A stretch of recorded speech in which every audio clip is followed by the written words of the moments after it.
రాజు నాయక్ అల్లు అర్జున్ కూడా విచారణ జరుపుతున్నటువంటి సందర్భం కూడా కనపడుతుంది. ప్రస్తుతం మనం చిక్కడపల్లి పిఎస్ వద్ద ఉన్నాము.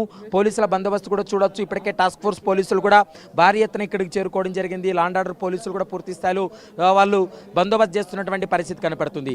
ఈ రోజు విచారణలో దాదాపు 20 ప్రశ్నలను అతని పైన సంధించనున్నారు. 20 ప్రశ్నలకు కూడా సమాధానాలు రాబట్టేటువంటి అవకాశం అయితే కనపడుతుంది. ముఖ్యంగా అల్లు అర్జున్ను సంధ్యా థియేటర్కి ఇన్వైట్ చేసింది ఎవరు అనేటువంటి అంశానికి సంబంధించి క్లారిటీ రావాల్సినటువంటి అవసరం ఉంటుంది. ఇప్పటికే సంధ్యా థియేటర్ యాజమాన్యం దాదాపు 7 మంది ఇందులో ఓనర్స్ ఉంటే ఒకరిని ఇప్పటికే అరెస్ట్ చేయడం జరిగింది. వారికి కూడా బెయిల్ మంజూరు చేసినటువంటి పరిస్థితి కనబడుతుంది. మరోవైపు ఈ కేసులో అల్లు అర్జున్ A11గా ఉన్నాడు కాబట్టి అతని ఆ స్టేట్మెంట్ కూడా చాలా కీలకమైనటువంటి స్టేట్మెంట్.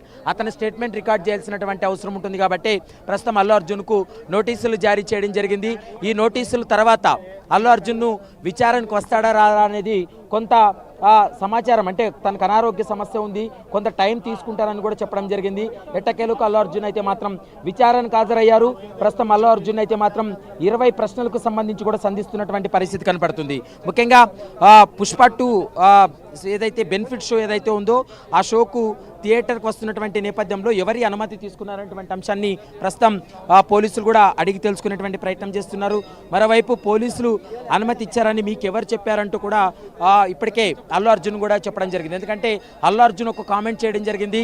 తాను థియేటర్కి వచ్చేటువంటి సమయంలో పోలీసులే తనను రూట్ క్లియర్ చేసి లోపలికి తీసుకెళ్లారంటూ కూడా తను చెప్పడంతో పోలీసుల అనుమతి ఉందనేటువంటి అంశాన్ని అల్లు అర్జున్ చెప్తూ వచ్చాడు. దీనికోసం అల్లు అర్జున్కు పోలీసుల అనుమతి ఉందనేటువంటి అంశాన్ని ఎవరు చెప్పారనేది అతని నుండి తెలుసుకునేటువంటి ప్రయత్నం చేస్తారు. మరోవైపు సంధ్యా థియేటర్ యాజమాన్యం పోలీసులకు అనుమతి నిరాకరించారనేది మీకు సమాచారం ఇచ్చారా లేదా అనేటువంటి అంశానికి సంబంధించి కూడా అల్లు అర్జున్ నుండి కొంత సమాచారాన్ని రాబట్టేటువంటి ప్రయత్నం చేస్తున్నారు. మరోవైపు ఈ వ్యవహారం మెయిన్ ప్రధానమైనటువంటి అంశం ఏంటంటే తొక్కిసలాటలో రేవతి చనిపోయినటువంటి విషయం మీకు థియేటర్లో ఉన్నప్పుడు తెలిసిందా లేదా అనేటువంటి అంశానికి సంబంధించి కూడా క్లారిటీ రావాలి. ఎందుకంటే సోషల్ మీడియాలో కావచ్చు, రాజకీయ పార్టీలు పెద్ద ఎత్తున ఆ అంశాన్ని క్వశ్చన్ చేస్తూ ఉన్నారు. ముఖ్యంగా తొక్కిసలాటలో రేవతి అనేటువంటి మహిళ చనిపోయింది, ఆమె కుమారుడు చావు బతుకుల మధ్య ఉన్నాడు అనేటువంటి అంశం తెలిసినప్పటికీ కూడా థియేటర్ లోపల వెళ్ళి అక్కడ సినిమా చూశాడనేది పెద్ద ఎత్తున కూడా చర్చ జరుగుతున్నటువంటి నేపథ్యంలో పోలీసులు కూడా కొంత అనుమానం ఉంది కాబట్టి ఆ ప్రశ్నను కూడా ప్రస్తుతం అయితే అల్లు అర్జున్ కూడా చేస్తున్నటువంటి పరిస్థితి ఉంది. మీడియా ముందు నాకెవరు చెప్పలేదని ఎందుకు చెప్పారంటూ కూడా ఆ అంశాన్ని కూడా ప్రస్తుతం అయితే మాత్రం అల్లు అర్జున్ నుండి కొంత స్టేట్మెంట్ రికార్డ్ చేస్తున్నారు. మరోవైపు రోడ్ షోకి ఎలాంటి అనుమతి లేకున్నప్పటికీ కూడా రూప్ టాప్ ఓపెన్ చేసి ముఖ్యంగా అభిమానులకు అభివాదం చేస్తున్నటువంటి క్రమంలోనే ఈ తొక్కిసలాట జరిగింది. కానీ ఈ రూప్ టాప్ ఓపెన్ చేసి రోడ్ షో ఎందుకు నిర్వహించారు, దీనికి సంబంధించినటువంటి అనుమతి లేకుండా రోడ్ షో ఏ విధంగా నిర్వహించారు, ఇది ఎవరైనా మీకు చెప్పారా లేకుంటే మీరు వ్యక్తిగతంగానే అభివాదం చేస్తూ రోడ్ షో చేశారనేటువంటి అంశానికి సంబంధించి కూడా అల్లు అర్జున్ నుంచి స్టేట్మెంట్ రికార్డ్ చేస్తున్నారు. మరోవైపు ఈ అంశానికి సంబంధించి అంటే ముఖ్యంగా మీతో పాటు వచ్చినటువంటి బౌన్సర్లు ఏ ఏజెన్సీకి సంబంధించినటువంటి వాళ్ళు బౌన్సర్లు కూడా కొంత అక్కడ హంగామా సృష్టించడం జరిగింది. అల్లు అర్జున్ను క్లియర్ చేయడం కోసం అక్కడికి వచ్చినటువంటి అభిమానులను తోసేయడం, తర్వాత లోపలికి తీసుకెళ్లేటువంటి క్రమంలో వాళ్ళు కొంత అనుచితంగా ప్రవర్తించారు కాబట్టి ఆ బౌన్సర్ల వ్యవహారానికి సంబంధించి కూడా అల్లు అర్జున్ నుండి పూర్తి సమాచారాన్ని రాబట్టేటువంటి అవకాశం ఉంటుంది. ఇక మరోవైపు అభిమానుల మీద పోలీసుల మీద బౌన్సర్లు దాడి చేశారు, ఆ విషయానికి సంబంధించి మీకేమైనా సమాచారం ఉందా, అలా జరిగిందా మీ కళ్ళ ముందు అనేటువంటి అంశాన్ని కూడా ప్రస్తుతం అయితే అల్లు అర్జున్ క్వశ్చన్ చేస్తున్నారు.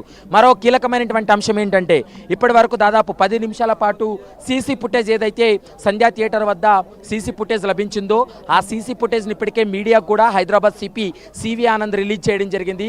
ఆ సీసీ ఫుటేజ్ ముందు పెట్టి కూడా విచారణ జరిపేటువంటి అవకాశం ఉంటుంది.